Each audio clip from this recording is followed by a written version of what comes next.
Comienza FH Almería Radio, el informativo diario para triunfar en agricultura.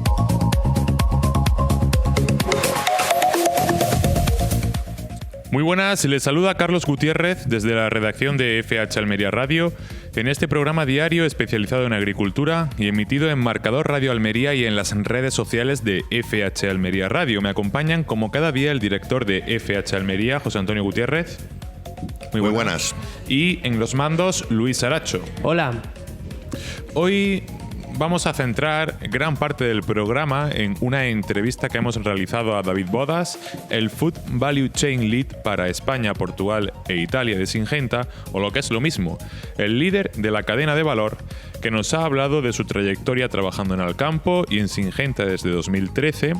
Nos ha comentado las tendencias de consumo que hay en Europa, que es la zona principal, el cliente principal de Almería. El porqué de la diferencia de precios entre las frutas y hortalizas en origen respecto a su precio en los lineales de los supermercados, una cuestión bastante controvertida, y en general una serie de cuestiones muy interesantes que han quedado muy bien explicadas gracias a la gran percepción geopolítica y social que David Bodas tiene del mundo. Vamos con los precios.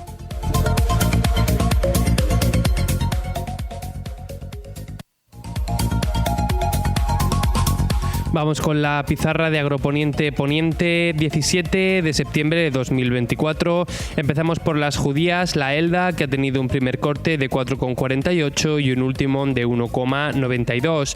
La Perona Semi, un único corte, 5,80. La Perona Roja, un primer corte de 5 euros y un último corte de 2,34. La Strique ha empezado en 8,82 y ha terminado en 2,58. La Emerite, un primer corte de 4,48 y el último de 3,54. Vamos con los pepinos. Empezamos por el francés, que ha tenido un primer corte de 0,84 y un último de 0,61. El español, un primer corte de 1,22 y un último de 0,71. El Almería, un primer corte de 1 euro y un último de 0,91. Vamos con los calabacines. Empezamos por el fino, que ha tenido un primer corte de 1,54 y un último de 1,20. El gordo ha tenido un primer corte de 1,23 y un último de 0,80. El blanco también ha tenido un primer corte de 1,86 y un último de 1,70. Vamos con las berenjenas. Empezamos por la rallada, que ha tenido un primer corte de 2,40 y un último de 1,55. La larga ha tenido un primer corte de 2,36 y un último de 1,99. Vamos ahora con los tomates. Empezamos por el liso, que ha tenido un primer corte de 1,50 y un último de 1,22. El Daniela ha tenido un primer corte de 1,35 y un último de 1 euro. El tomate pera ha tenido un primer corte de 1,23 y un último de 0,91. Terminamos con los pimientos, empezando por el Padrón, que ha tenido un primer corte de 2,01 y un último de 1,82. El Italiano Verde, un primer corte de 1,60 y un último de 0,75. El Italiano Rojo, un primer corte de 1,75 y un último de 0,34. El Lamullo Verde, un primer corte de 1,78 y un último de 1,22. El Lamullo Rojo, un primer corte de 3,16 y un último de 2,40. El California Verde, un primer corte de 1,21 y un último de 1,11. El California Rojo, un primer corte de 1,39 y un último de 1,20. Y por último, el California Amarillo, que ha tenido un primer corte de 1,85 y un último de 1,71.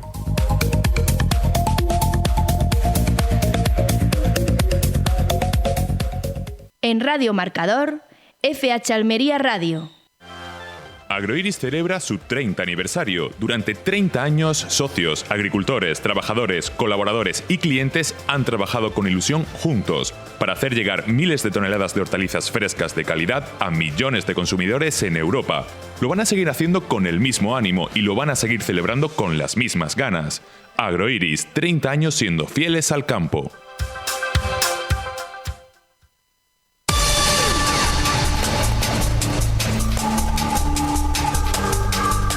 Vamos con el repaso de la actualidad informativa agraria. La Junta de Andalucía respalda la mejora de las explotaciones de invernadero con cerca de 20 millones de euros en ayudas. El Consejo de Gobierno ha tomado conocimiento de las ayudas concedidas por la Consejería de Agricultura, Pesca, Agua y Desarrollo Rural por valor de casi 20 millones de euros para respaldar inversiones destinadas a la mejora de explotaciones agrícolas dedicadas al cultivo intensivo en invernadero. Así, en la convocatoria de 2024 se han concedido 311 ayudas, destacando Almería como principal beneficiaria, con más de 16,5 millones de euros para 261 agricultores. La provincia de Granada se encuentra en segundo lugar, con ayudas por casi 2,8 millones de euros para 39 beneficiarios. El resto se concedieron en las provincias de Cádiz, Jaén, Sevilla y Málaga. El valor medio de estos incentivos ronda los 77.400 euros por explotación, cantidad que representa más del doble del promedio de las subvenciones aprobadas en la convocatoria de 2020 de ayudas para modernización de todo tipo de fincas, que entonces fue de 37.800 euros. Esta diferencia responde a las características específicas de las explotaciones de invernaderos que, entre otras peculiaridades, requieren una mayor inversión por parte de sus titulares. Por ello, la Junta de Andalucía ha elevado la cantidad máxima de las subvenciones en un 25% respecto a las ayudas a inversiones para mejora de explotaciones agrícolas en general de 2020. De esta forma, se ha dejado atrás el límite de 120.000 euros anterior y se ha alcanzado un máximo de 150.000 euros en 2024 para los invernaderos. Coexpal muestra cómo la inteligencia artificial puede mejorar la productividad de las comercializadoras. La Asociación de Organizaciones de Frutas y Hortalizas de Almería ha iniciado un ciclo de jornadas tecnológicas que desarrollará durante esta campaña 2024-2025 bajo el título Sembrando innovación, cosechando éxito, historias de impacto en el sector agro. Esta iniciativa busca conectar los equipos tecnológicos de las comercializadoras asociadas y establecer sinergias clave para impulsar la transformación digital en el sector agro. Estas jornadas, promovidas por el Departamento Informático de Coexpal, se celebrarán en el Centro de Innovación Tecnológico CITCOEX a lo largo de 5 eventos distribuidos durante la campaña. La primera ha tenido lugar este martes y se ha centrado en los procesos de negocio con ChatGPT y Power Automate. En esta sesión ha participado Daniel Martínez Rodríguez de Climbea, consultoría especializada en Business Intelligence y Control de Gestión, así como Manuel Escánez, director gerente de Las Hortichuelas, quien ha expuesto la experiencia de esta comercializadora que gracias a esta tecnología ha logrado mejorar significativamente su productividad y eficiencia. El principal objetivo de estas jornadas es reducir costes y tiempos de implantación tecnológica mediante la adopción de soluciones avanzadas, mejorando así la eficiencia operativa de los asociados y fomentando la interconexión de los mismos a la hora de abordar cuestiones tecnológicas comunes. Carmen Crespo exige implementar las cláusulas espejo para combatir la competencia desleal de terceros países. La eurodiputada popular ha solicitado este lunes introducir las cláusulas espejo en el sector agrícola para poner fin con la competencia desleal que afecta a los agricultores. Ha afirmado que no se puede admitir que en el sector no tengan rentabilidad ni competitividad y que sufran una competencia desleal por otros productos que no tienen los mismos requisitos. Durante su intervención en el debate sobre el resultado del diálogo estratégico sobre el futuro de la agricultura de la Unión Europea, la eurodiputada ha celebrado que la Comisión vaya a hacer un esfuerzo para ayudar a los agricultores y ha enfatizado que el Partido Popular Europeo va a trabajar para evitar reducciones a la futura PAC, así como ayudar a flexibilizar y simplificar la enorme burocracia del sector. De ahí que Crespo valore que el ejecutivo de Ursula von der Leyen se ha comprometido a buscar el equilibrio entre la sostenibilidad y la competitividad del sector, ya que para la eurodiputada ambos conceptos no deben estar reñidos. La escuchamos. Creo que tenemos que luchar por evitar reducciones de la PAC y trabajar por evitar la burocracia. La agricultura no aguanta más vueltas de tuerca con normativas que con la mejor intención del mundo están dando una vuelta de tuerca sobre mermar las tierras de cultivo. No puede ser tampoco la agricultura moneda de cambio de los aranceles y es fundamental trabajar sobre la cadena alimentaria que dé seguridad al agricultor y ser justos con su trabajo y con su producto. Reclamaremos las cláusulas espejo para evitar la competencia desleal Y la verdadera sostenibilidad es la economía circular, con la que hay que trabajar con los subproductos, aportando el valor añadido, como garantizar así el acceso al agua del sector. Las zonas más productivas son las zonas más secas y tenemos que luchar contra esa consecuencia del cambio climático. En Radio Marcador, FH Almería Radio.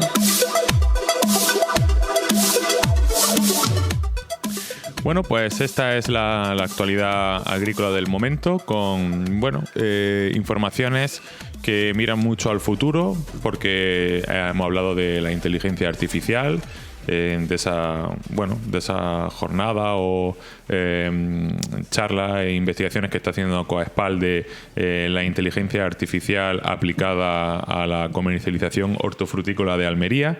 Luego también Carmen Crespo, la europarlamentaria, que ha hablado de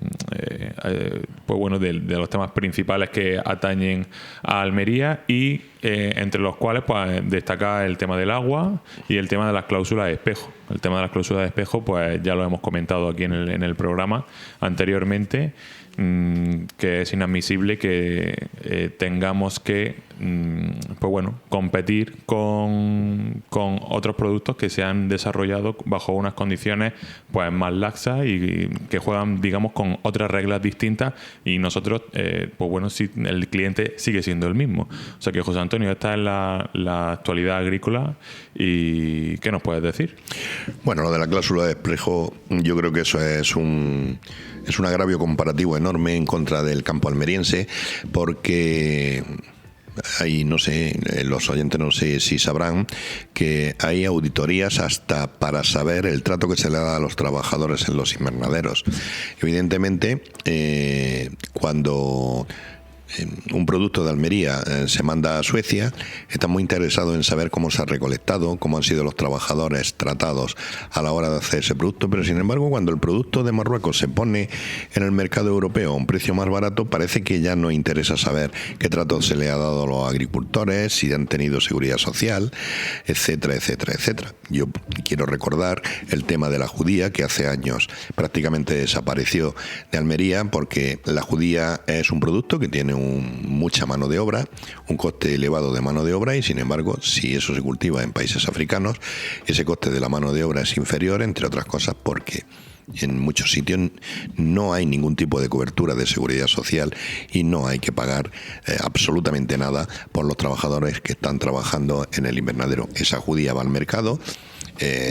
Contra ese precio no se puede competir porque es mucho más barata que la que puede salir de la provincia de Almería, y sin embargo en Almería sí hay que luchar contra todas esas exigencias que pone el mercado europeo. También podríamos poner muchos más ejemplos, pero he querido poner de la judía, que se basa más en la mano de obra y no en el uso de productos fitosanitarios que puedan restar calidad o no a los productos, porque es un tema un poco más complejo.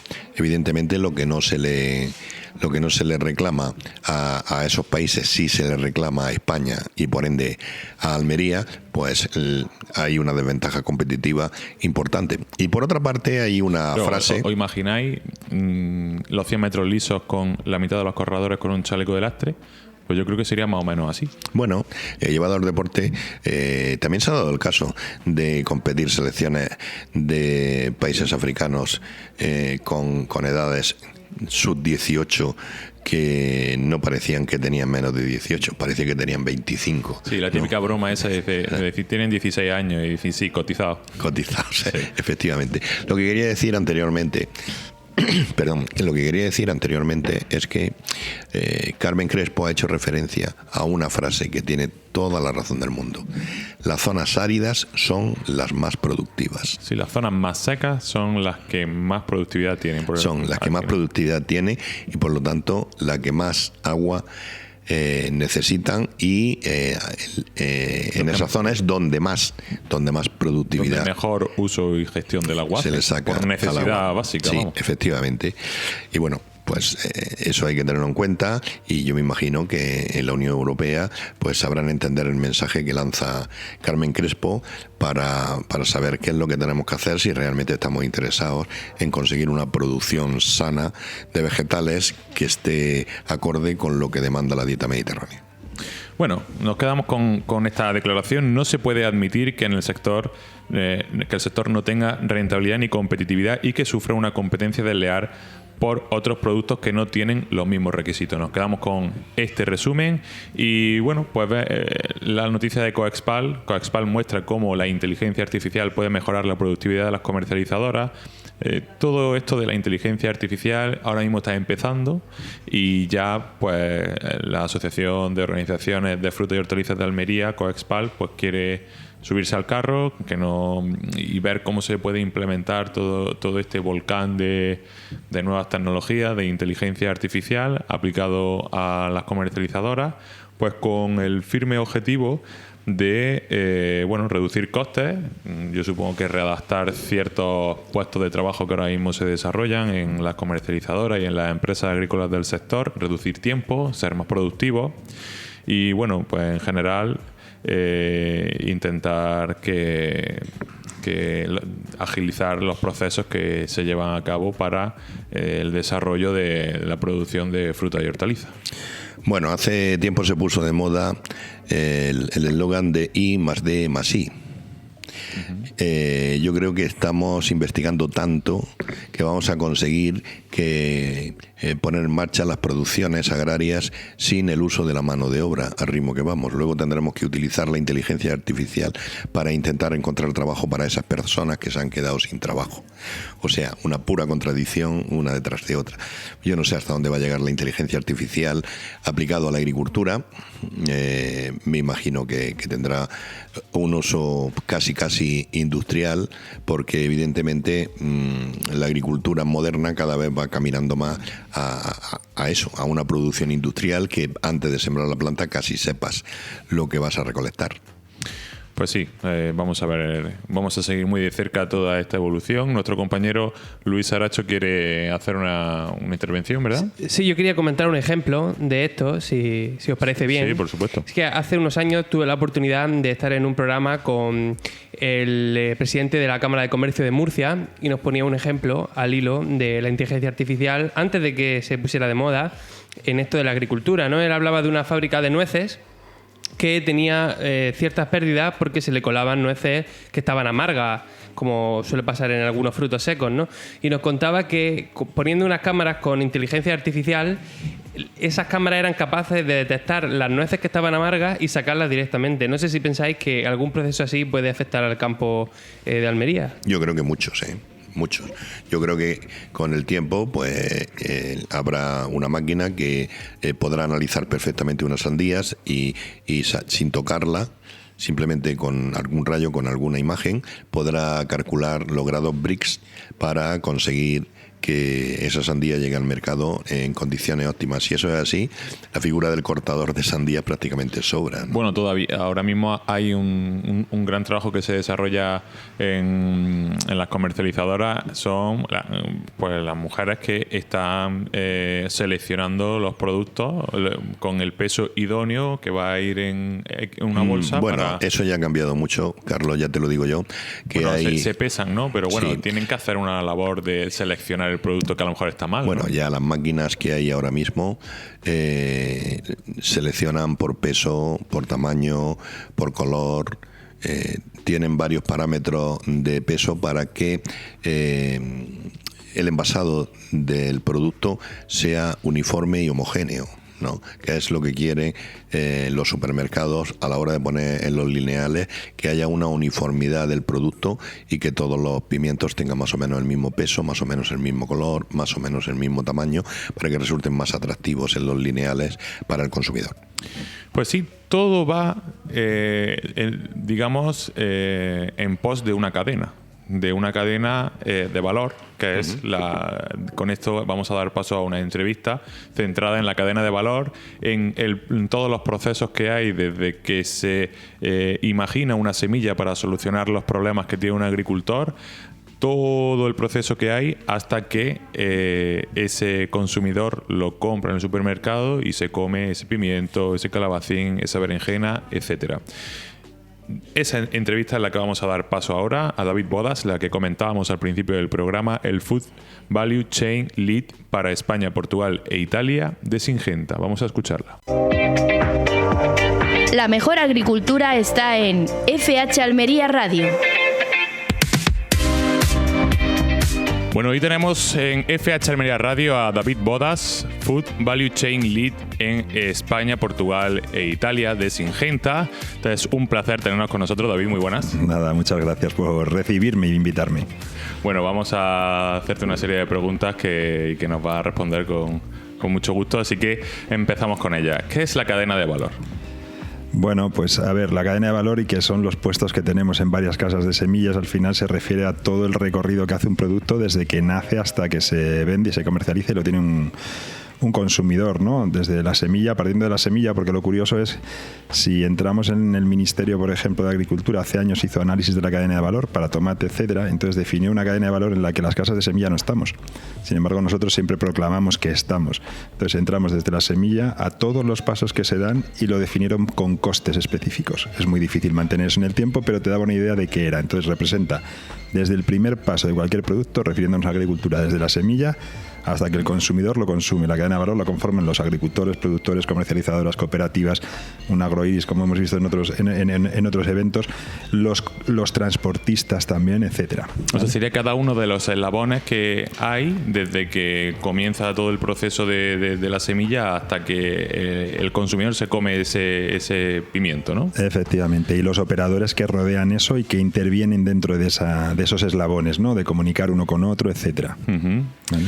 ¿Qué trayectoria ha tenido hasta llegar a ocupar uno de los puestos más importantes de Syngenta, una de las casas de semilla referente a nivel mundial? Sí, bueno, yo como suelo decir, nací con 6 años como biólogo, porque me llevaban de la mano para recoger bichitos por el campo, una persona que me cuidaba que era amigo de mis padres, ¿no? Pero bueno, luego la parte profesional, estudié biología, hice algunos estudios específicos en alimentación, en seguridad alimentaria, y entré en Alcampo en el año 2000, entré en el departamento de calidad, entonces pasé por 4 puestos distintos durante 12 años que estuve allí, que son grandes escuelas, ¿no? Todas las cadenas de retail, los supermercados, hipermercados, ¿no? Por todo el expertise que tienen, por cómo se hace el negocio, lo que te enseñan las personas, todo, y las propias estructuras, ¿no? Entonces estuve en el campo desde el departamento de calidad, validando producto, auditando empresas. Pasé al departamento de marcas propias definí y compré, fui comprador durante 2 años también allí de distintas categorías de producto, congelados y lácteos, y luego pasé a gestionar categorías de producto en el departamento de compras de producto fresco, donde llevaba una marca, era algo extraño, ¿no? Pero era una marca que se gestionaba por este departamento fuera del departamento de marcas propias, porque era producto ultra fresco, referido a frutas y verduras, entre ellas, ¿no? Entonces, centrándonos en eso, pues desarrollaba desde la semilla, buscábamos hacer un 360 desde la semilla hasta el producto final, que lo siguen continuando personas allí de forma muy profesional también y creciendo, ¿no? Que era la parte, lo que se llaman las filieres, que son muy típicas de las enseñas francesas, y hoy tiene el nombre, creo que era Auchan Producción Controlada, se llamó en otro momento, ha cambiado el nombre otra vez, van evolucionando también la marca y adaptándola al consumidor. Y luego, pues en 2013 entré en Syngenta, ocupando una posición similar a la que está aquí, llevando toda la parte del negocio, porque estábamos integrados tanto la parte de fitosanitarios como semillas, y luego ya en 2017 se separó y centrado únicamente en semillas hortícolas para lo que es Southwest Europe, que es la región que tenemos definida nosotros, que es España, Portugal, Italia, Grecia y países mediterráneos. En su paso por Alcampo, ¿qué es lo que más destacaría o qué es lo que considera como mayor aprendizaje para el desarrollo que ahora está haciendo en Syngenta? A ver, allí aparte de ser una escuela de negocios como tal, ¿no? Porque hay que aprender y también saber entender este tipo de empresas, es todo el trabajo interno que se hace y cómo se desarrollaba la parte de relación con proveedores. Yo recuerdo, y lo tengo con mucho cariño también, el hecho de que Alcampo tenía proveedores de más de 30 años trabajando con ellos, ¿vale? O sea, son relaciones, como vemos en empresas, ¿no?, que cumplen 30 años actualmente, que no eran o se veían extrañas, ¿no?, en el mercado, ¿no? Parece que tiene que haber una rotación mayor también de eso. Entonces, a mí me gustaba la forma de hacer el negocio. Ya independientemente podemos valorar todo y cómo se puede hacer, luego el surtido, cómo se trabajaba, cómo se quería dar ese servicio a todos los consumidores de la cadena, ¿no?, independientemente de en qué sitio se encontrasen. Y todo, bueno, las personas, el equipo humano, ¿no?, que son lo que hacen al final las empresas grandes, ¿no? Tenías capacidad de poder moverte de un sitio a otro, como me pasó a mí, que mi trayectoria fue ir cambiando de puestos hasta que apareció otra oportunidad en el camino, pero tienes mucha capacidad de desarrollo de productos, aunque tengas eslabones también internos que cubrir, y conocimiento mucho de producto y de productores, ¿vale? O sea, y las relaciones que haces, ¿no? Que al final es lo que te queda en la vida, ¿no? Que son las relaciones con las personas y las empresas, independientemente entras en plano profesional, personal, pero... O sea, que un aprendizaje integral de todos, prácticamente todos los eslabones o pilares que conforman una empresa como Alcampo, que dio la casualidad de que ayer estuve viendo en el ranking de empresas españolas que más facturan, y está, me parece que entre las 10, 15 primeras. Sí. Vemos Mercadona, vemos textiles, vemos empresas petroleras, y está ahí Alcampo, que al final es una empresa bastante potente. Quería comentar ahora, David, otro tema que es muy sonado aquí en el campo almeriense. Hay algunos agricultores que se podría decir que se escandalizan cuando ven la diferencia de precio que hay entre el producto en origen que ellos cultivan con el que se ve en los supermercados. ¿Qué se le puede decir a estos agricultores? A ver, yo aquí creo que, y lo hemos hablado en varias ocasiones y hemos tenido oportunidad de exponerlo en algunas de las charlas que hemos hecho, yo creo que hay que analizar lo que decíamos al principio, la cadena de valor, ¿vale? ¿Cómo está construida mi cadena de valor desde donde yo estoy? Si me viene mejor integrarme con alguien para que me negocien el precio de una manera diferente, cómo se va solucionando todo, qué transportes tenemos. Es decir, todo eso nos influye dónde compramos, cómo lo hacemos, cómo lo plantamos, cuándo lo plantamos, cuánta gente tenemos, etcétera. Entonces, la diferencia esa la marca justo la cadena de valor. Por eso tenemos cadenas que se posicionan en ir cortando eslabones, y lo vemos con algunas que dicen centralizamos en X plataformas, centralizamos en otras y ya hacemos nosotros nuestro transporte.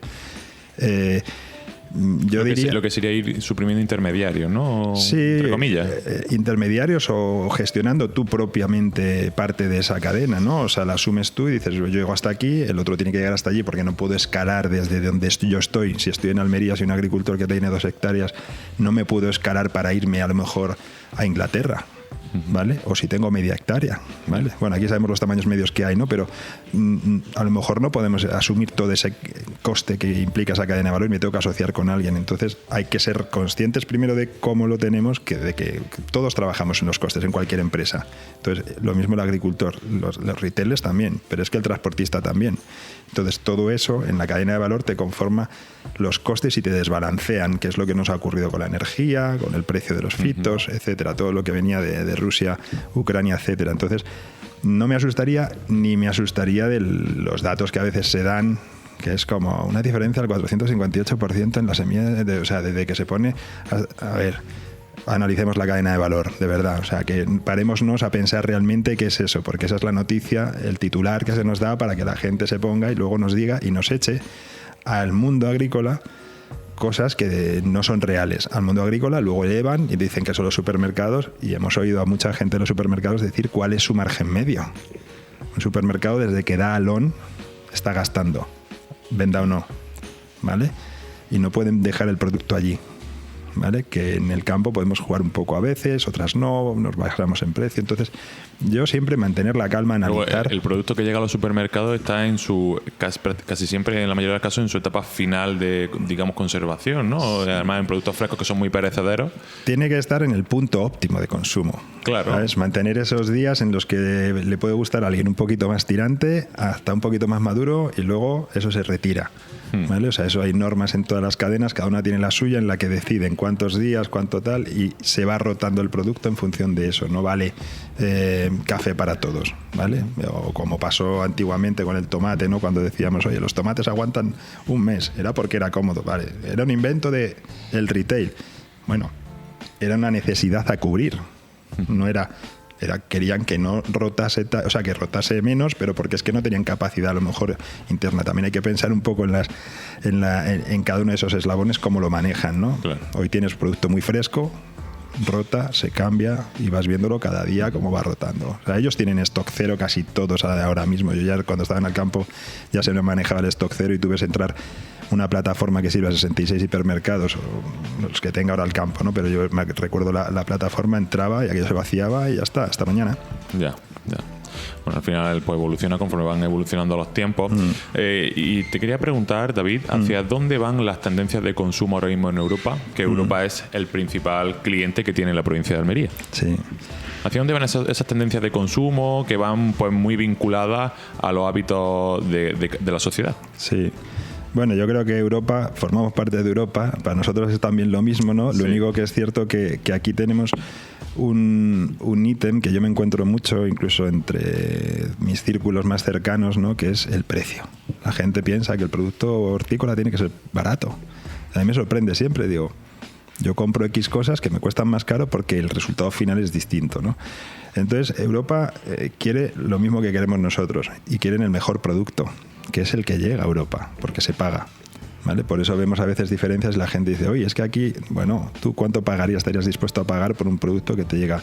Europa quiere sabor, quiere color, quiere su tamaño, porque aquí nos comemos una sandía de 7 kilos tan a gusto en una familia de 2, en Europa no se la des más grande de 3,5 o 4, que ya aquello, y si es mini, mejor. Entonces, quieren que se adapte a lo que ellos quieren. También, a ver, hay mucho también que se habla a nivel de ecológico, sostenibilidad, etcétera, y eso vamos cumpliendo con ellos. Somos el continente más exigente a todos los niveles, en seguridad alimentaria, en regulación, etcétera, a nivel mundial, y eso también lo quiere Europa, pero lo tiene que querer para todos, también para aquellos que entran en Europa a vendernos el producto. Entonces, Europa quiere seguridad alimentaria, quiere sabor, quiere tener el mejor producto posible, o sea, los básicos, es que no quieren nada más distinto, y por supuesto quieren innovación, o sea, si podemos tener productos nuevos, lo quieren, lo absorben. Lo hemos visto con casos como el Snowball, el tipo Snowball, ¿no? El melón este blanco, etcétera, como lo ha absorbido Europa, y en España no lo veías, excepto puntuales ocasiones, ¿no? Entonces, por concretar productos específicos que ya que nuestros oyentes lo puedan saber, demandan fuera de España sandía de un tamaño, de un calibre más pequeño. Sí. Y otro tipo de fruta o hortaliza, ¿hacia dónde van un poco esa tendencia de la que hablamos? En el tomate, por ejemplo, algo que nos cuesta mucho todavía en Almería, específicamente por nuestra ecología, nuestro tipo de invernaderos, es el tomate en rama, pequeñito, ¿vale? Los cherry en rama. Eso nos cuesta y se está evolucionando en todos los segmentos, todas las casas trabajamos. Nos cuesta en eso. producirlo. Por nuestra ecología, sí. Ajá. ¿Vale? Porque al tener invernaderos, lo que se denomina invernadero pasivo, que no tienen calefacción, no tienen ayudas externas, pues nos cuesta que el tipo de variedad no lo aguanta tan bien, ¿vale? Entonces, ese tipo de tendencia la hemos visto, porque también reduce la mano de obra. No es lo mismo cosechar en rama que cosechar en suelto. Hemos visto cómo evoluciona la robótica, ¿vale? Para esto. Entonces, eso se está buscando. Se está buscando por varios motivos. Por el sabor, por la facilidad de uso, por el uso que va a dar el consumidor y por el agricultor, ¿vale? Eso en ese tipo de consumos. Hay otros cultivos que yo los llamo un poco más de servicio, ¿no? Que digamos que alimentan a mucha parte de Europa, gran parte de Europa, como es el pepino, pero lo que ahí buscan sigue siendo lo que decíamos antes, calidad, y que sea un pepino, que sea un calabacín. Y lo buscan de calidad y lo compran en España, lo compran en Almería.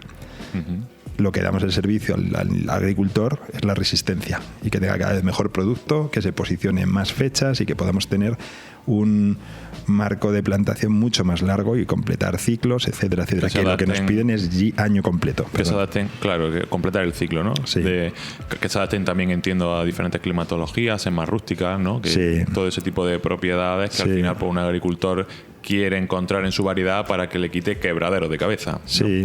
Es importante que el productor sea consciente de las preferencias y necesidades de los consumidores europeos, porque sé de buena tinta que en algunos casos son departamentos estancos, el agricultor por un lado y las tendencias por otro. A ver, yo creo que es fundamental, si no, ¿qué vendes y a quién vendes, ¿no? ¿Y cuál va a ser tu plan? Es decir, tenemos todo tipo de agricultores, ¿vale? Pero yo creo que en España, dentro de la segmentación que puede haber, la mayoría son muy profesionales.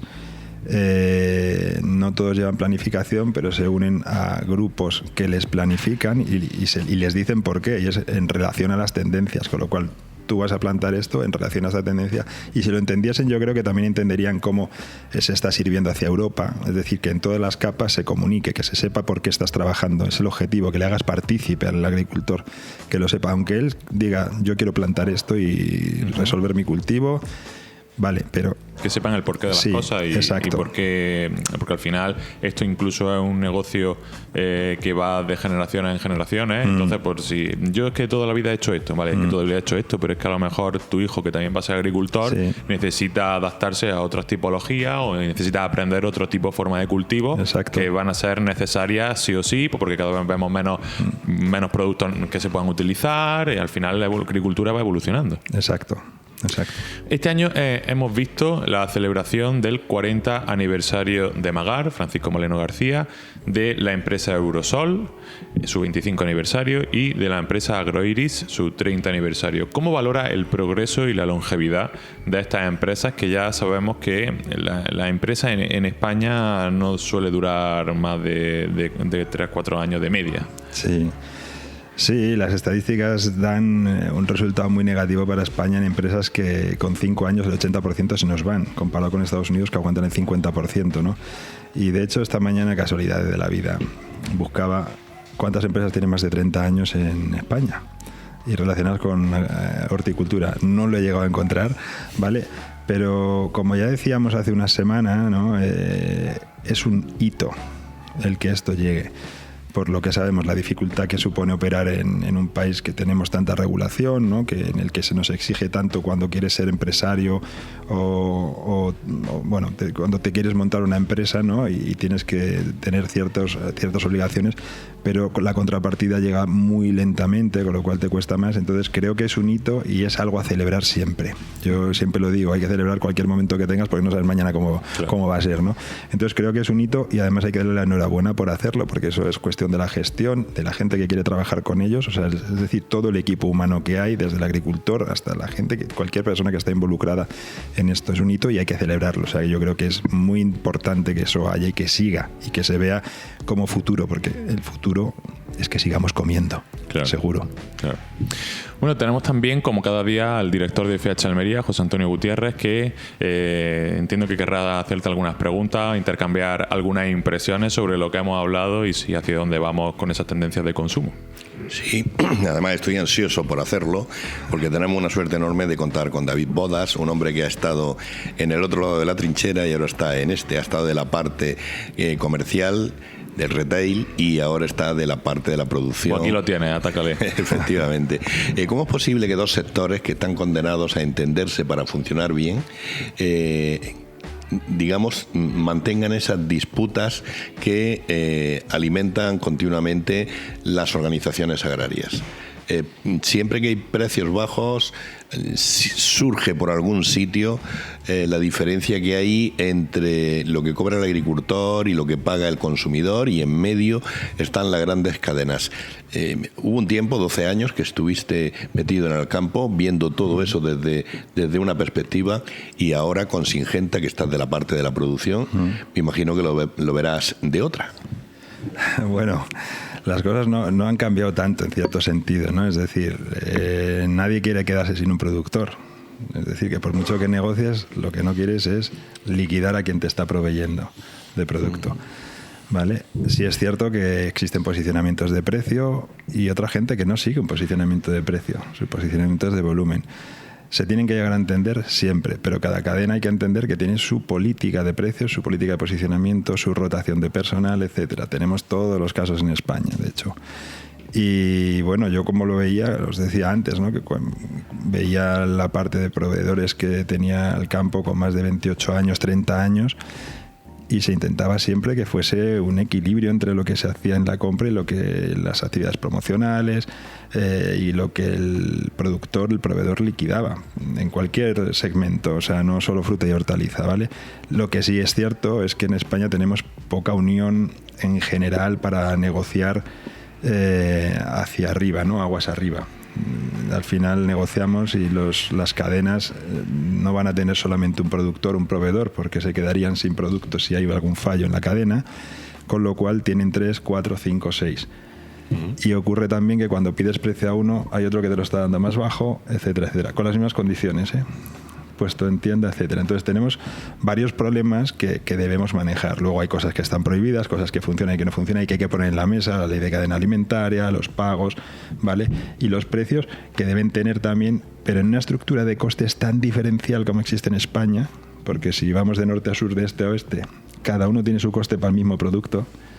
Es muy complejo que digas, oye, pues esta es la tabla rasa que se ha pedido a veces al gobierno. Hemos visto cómo se ha intentado pedir a algún ministro de Agricultura que se pusiese un precio mínimo. ¿Cuál es el estándar? ¿La producción de Almería? Sí. ¿La de aire libre de León? ¿O cuál? Entonces es complejo, pero nadie quiere que desaparezcan. Otra cosa es que ocurra en el camino. Sí, pero ¿cómo le podemos decir al sector productor en origen que esta idea la han hecho llegar desde las grandes superficies a origen, a las empresas comercializadoras? ¿Cómo es posible que si tú puedes conseguir pepinos a 60 céntimos haya empresas que pidan 90 céntimos y se les respete el precio? O sea, en destino, cuando llega alguien con pepino a 60 céntimos, hace que los otros no vendan. ¿Por qué? Porque tú tienes el precio más barato. Claro. Y eso ocurre. Sí. O sea, en origen hay gente que le sobra pepino y pone pepino en el mercado barato.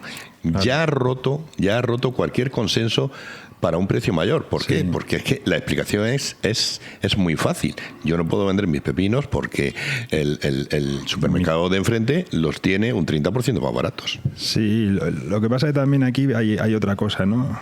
¿Es el mismo pepino? ¿Es la misma calidad? ¿Lo trabajan igual? ¿O te encuentras un producto que es un poquito diferente? Porque eso también, yo no compro siempre en la misma cadena. Y cuando voy a buscar una cosa, valoro y digo, prefiero gastarme 6 euros que 3 euros en este producto. ¿Por qué? Porque este me garantiza que me dura y este no me dura. Tenemos ese problema de precios en España y de oferta, y luego que ese tipo de acciones al final son acciones comerciales que deciden las empresas también hacer por sacar sus stocks y no decir, oye, pues esto lo pierdo. Por no perderlo me cargo el statu quo de precio que había en ese momento. Te bajan los precios, se bajan los precios, volvemos a tener demanda, oferta, y en ese interim se están aprovechando en el eslabón débil. Lo hablábamos antes con la cadena de valor. Sí. Si yo soy productor y somos aquí todos productores, si cada uno ponemos un precio en función de nuestro criterio y no tenemos en cuenta lo que está viendo en el mercado y no establecemos un statu quo, no digo negociar los precios ni nada, pero que tú sepas que si el coste medio nuestro es 80 céntimos, no vas a vender por debajo de 80 céntimos. Te voy a describir una situación que se da todos los años en la campaña de primavera. Sí. Sandía, 80, 90 céntimos, que la verdad es un precio asequible para las cadenas y rentable para los agricultores, y de golpe salta la frase mágica, promoción. Vamos a poner en promoción sandías, y empiezan a comprar sandías, una de estas empresas, no vamos a poner ningún nombre, a 40 céntimos. Ahí hay una reacción en cadena, porque todo el mundo quiere hacer lo mismo. Y pasamos de un lunes a un miércoles en que se le ha caído a la sandía el 50% de su valor en el campo. ¿Eso cómo lo puede asimilar un agricultor que la semana pasada tenía 40.000 euros y esta semana se le quedan 20? ¿Eso cómo se puede entender? A ver, el problema de todo eso es que como decíamos antes, cada empresa tiene su política de actuación y sus promociones hechas prácticamente desde principio de año. Aquí viene también la otra parte, que es la demanda, cómo nos acompaña el tiempo y cuando el mercado se mueve, tanto en España como en Europa. Lo habéis visto estos últimos años, cuando hace frío la sandía no se come. ¿Qué ocurre cuando la sandía no se come? Se acumula. ¿Qué ocurre cuando se acumula? Exceso de oferta. Claro. Cuando hay exceso de oferta, ¿qué ocurre? Precio bajo. Y no te queda otra. O tirarlo. Sí, pero eso no ocurre siempre. No, claro, es que cada año, el problema que tenemos en la agricultura es que cada semana es distinta de cada año, o sea, es que no nos es ninguna igual. Entonces, por eso las integraciones que hay grandes, las promociones no son por sorpresa en general, ¿vale? Puede haber alguna que digas, oye, promoción. Y promociones no siempre son precio. No siempre. En estos casos sí, porque son objetos de demanda y o sea, productos de demanda y de querencia por parte del consumidor. Pero claro, el agricultor no lo podemos ver al agricultor más pequeño que no va a poder ser capaz de meter esa oferta. Tiene que saber qué producto está vendiendo, cómo lo está vendiendo, a quién lo vende y cuál es su rentabilidad, la que tiene que obtener. Quien te está negociando una oferta de ese tipo, de lo que me estás hablando, es un gran operador que tiene 700 hectáreas y te está operando con la sandía, trabajando a muchos niveles, con muchos calibres, con muchos agricultores que les intentan dar la rentabilidad. Las empresas tampoco quieren que se les vayan los agricultores. La dificultad está en que una cadena también, si te pide una oferta, tú tienes que ser capaz de decir hasta aquí te puedo dar, hasta aquí no, por tu propia supervivencia. Lo vemos cada año también, que hay gente que a veces tiembla, ¿vale? Y lo vivimos muchas veces. Vimos la campaña de Almería de hace 2 años empezando a 1,15 euros al agricultor, cuando estaban los precios disparados. Sí, que eso en destino era claro, una burrada. El año pasado yo llegué a comprar melones a 21 euros. A 21. 21 euros en puesta en tienda, ¿vale? Estaba a 3,45, 3,55 el kilo. Y la gente se asusta porque no está acostumbrada a eso, pero también es que eso es la oferta y la demanda y cómo va moviéndose el mercado en eso. Y ahí nadie hacía oferta, pero ese es el precio que había. Y si querían tenerlo, solo podían tener eso. Y el que no quiso el precio no tuvo melón ni sandía este año pasado. Esta misma campaña hemos visto empresas que no tenían sandía por el precio, pero era el precio que había. Entonces, el problema es que nos tenemos que acostumbrar a que, primero, que nos ocurran cosas, primero que tenemos que saber que las cadenas hacen promociones de un tipo o de otro porque luchan entre ellas, aunque vemos siempre que comparten consumidores, pero luchan entre ellas por la oferta, y que todas las cadenas, yo lo hacía y lo sigo haciendo, se chequean precios. Si tú me lo pones a 0,99, yo te lo pongo a 0,98 y el siguiente a 0,97 y sigue así hasta que se ajuste todo o alguien diga stop, ¿vale? Y hay cadenas que se salen de esa parte promocional, que trabajan de una manera y siguen su línea de trabajo, y lo vemos también en el mercado, ¿no? Que no tienen esa línea de precios como pueden tener otros. 2 preguntas más, David. Una pregunta, la segunda es capciosa, la primera no. O sea, puedo negarme a contestarla. Sí, te puedes negar. O hablar con mi abogado. Yo he notado que desde el año 2020 hasta ahora,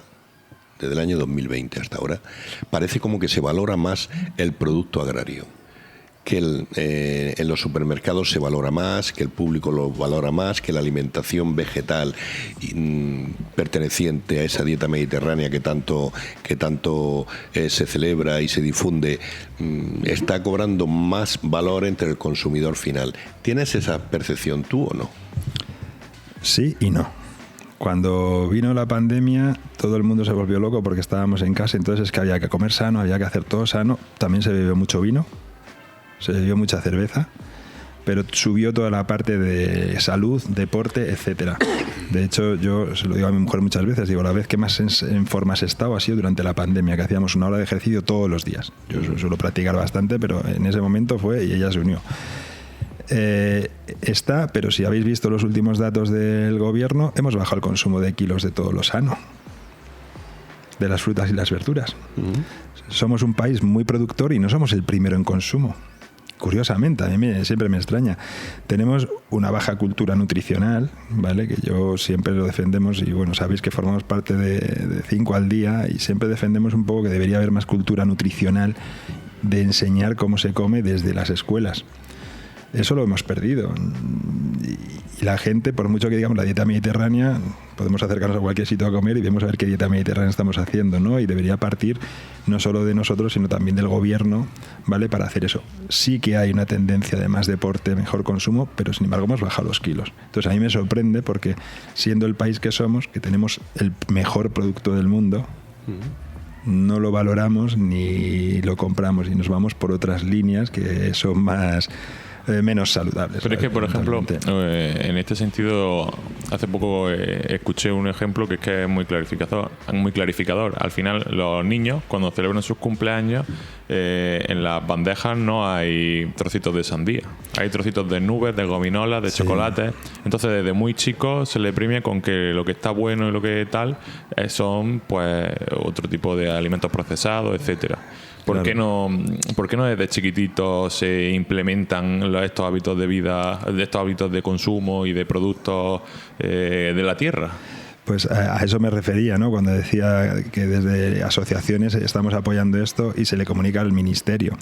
Acordaos que había dentro de la ESA, la Agencia Española de Seguridad Alimentaria, había 2 programas, siguen estando, el NAOS y el PAOS, contra la obesidad infantil. Han ido cambiando de ministerio, se han ido haciendo más cosas, menos cosas, y somos uno de los países con mayor obesidad infantil de Europa, si no del mundo. Escuchaba el otro día un podcast, según venía, sobre Novo Nordisk. Sobre su pastilla, la empresa farmacéutica esta, de la pastilla de la diabetes, que adelgaza. Sí, sí. Hay un 58% de personas en el mundo con sobrepeso y obesidad. Eso es estadística, ¿vale? Y eso no es por comer frutas y verduras. Tenemos una falta de educación nutricional. Entonces, cuando se premia con eso, pues mal. Yo la semana pasada estaba en un evento con un producto que vamos a presentar en Fruit Attraction, dulce, que es que os quedaréis impresionados. Os vais a quedar impresionados cuando lo veáis y lo probéis. Ese tipo de cosas yo se lo puedo dar a cualquier niño y se lo va a comer.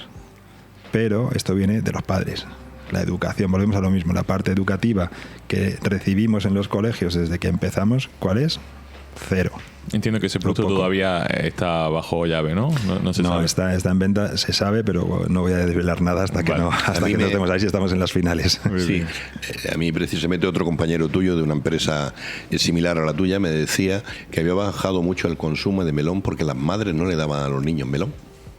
Entonces, si el niño no aprende a comer melón, no va a reclamar melón. Pero bueno, aparte de eso, yo quiero hacer la pregunta capciosa, que no la he lanzado. Vale. No. Vamos a ver,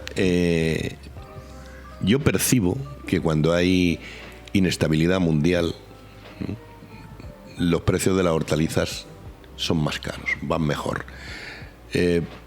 ¿Por qué digo esto? Desde el año de la pandemia se ha sucedido la pandemia, la guerra de Ucrania, la guerra de Palestina, y desde entonces parece como que las cosas fueran mejor para el precio de las hortalizas. ¿Tiene algo que ver esa inestabilidad mundial con el resultado de la cotización, de lo que está dispuesto a pagar el público por asegurarse el alimento? Vale, la voy a contestar. A ver, yo creo que la parte geopolítica es muy importante en todo lo que nos ocurre, porque pensamos que, yo recuerdo hace 40 años, jugando en el colegio, no te enterabas de lo que ocurría a tu vecino. Claro. Hoy todo te afecta. Pero es que las cadenas sí que estaban construidas, las cadenas de valor. Lo que pasa que no las veíamos tan claras como hoy y no éramos tan globales.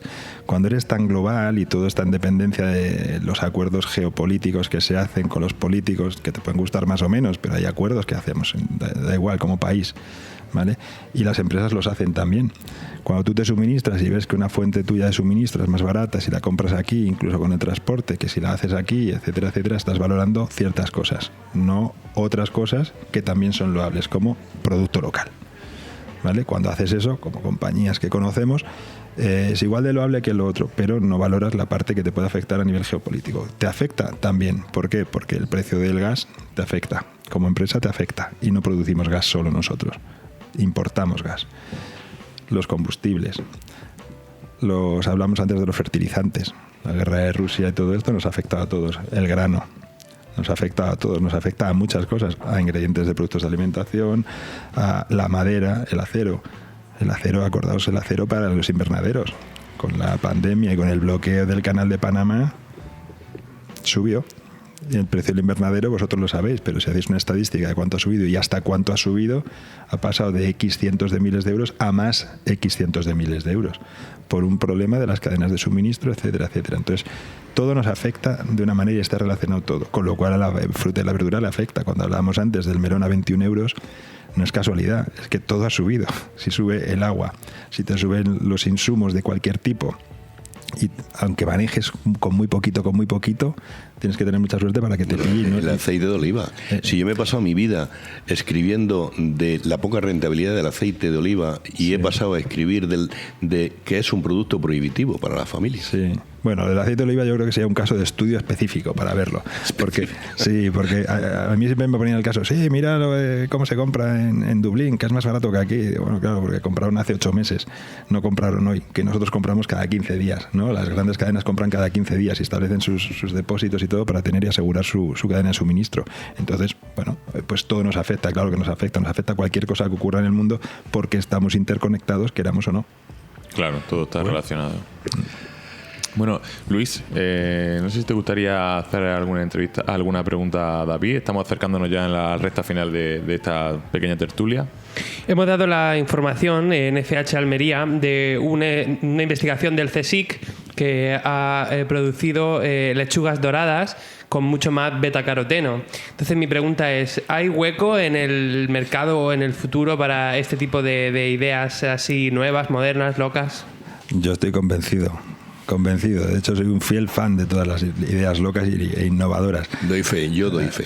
Sí, de hecho, en el puesto que ocupamos normalmente nos dedicamos a esas ideas locas y atrevidas, ¿no? Y bueno, vemos cómo entran productos y salen, es más difícil. A veces no encuentras el momento de lanzarlo, no es el momento en el que se acepta por el consumidor, pero llegará. Nosotros teníamos un producto de tomate que no podíamos producir aquí en nuestros tipos de invernaderos, el Yum, este tomate morado, que tenía también 3 veces más betacaroteno y antocianinas que cualquier otro tomate.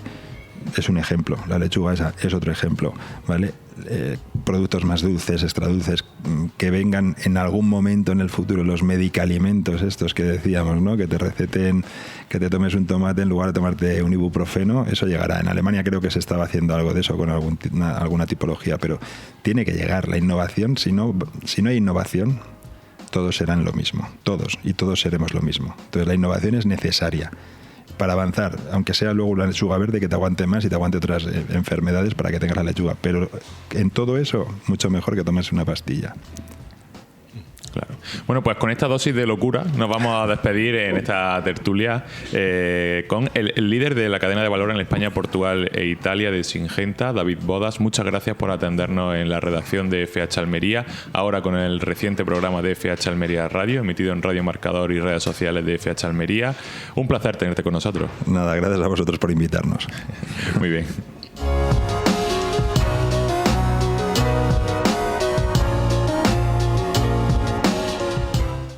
La agricultura almeriense tiene nombre propio, FH Almería Radio.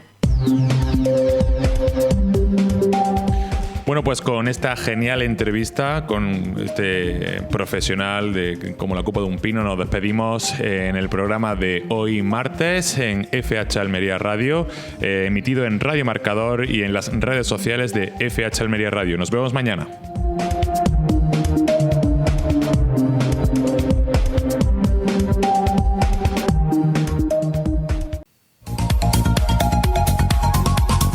Vamos con la pizarra de Agroponiente Poniente, 17 de septiembre de 2024. Empezamos por las judías, la Elda, que ha tenido un primer corte de 4,48 y un último de 1,92. La Perona Semi, un único corte, 5,80. La Perona Roja, un primer corte de 5 euros y un último corte de 2,34. La Estrique ha empezado en 8,82 y ha terminado en 2,58. La Emerite, un primer corte de 4,48 y un último de 3,54. Vamos con los pepinos. Empezamos por el francés, que ha tenido un primer corte de 0,84 y un último de 0,61. El español, un primer corte de 1,22 y un último de 0,71. El Almería, un primer corte de 1 euro y un último de 0,91. Vamos con los calabacines. Empezamos por el fino, que ha tenido un primer corte de 1,54 y un último de 1,20. El gordo ha tenido un primer corte de 1,23 y un último de 0,80. El blanco también ha tenido un primer corte de 1,86 y un último de 1,70. Vamos con las berenjenas. Empezamos por la rallada, que ha tenido un primer corte de 2,40 y un último de 1,55. La larga ha tenido un primer corte de 2,36 y un último de 1,99. Vamos ahora con los tomates. Empezamos por el liso, que ha tenido un primer corte de 1,50 y un último de 1,22. El Daniela ha tenido un primer corte de 1,35 y un último de 1 euro. El tomate pera ha tenido un primer corte de 1,23 y un último de 0,91. Terminamos con los pimientos, empezando por el Padrón, que ha tenido un primer corte de 2,01 y un último de 1,82. El Italiano Verde, un primer corte de 1,60 y un último de 0,75. El Italiano Rojo, un primer corte de 1,75 y un último de 0,34. El Lamuyo Verde, un primer corte de 1,78 y un último de 1,22. El Lamuyo Rojo, un primer corte de 3,16 y un último de 2,40. El California Verde, un primer corte de 1,21 y un último de 1,11. El California Rojo, un primer corte de 1,39 y un último de 1,20. Y por último, el California Amarillo, que ha tenido un primer corte de 1,85 y un último de 1,71.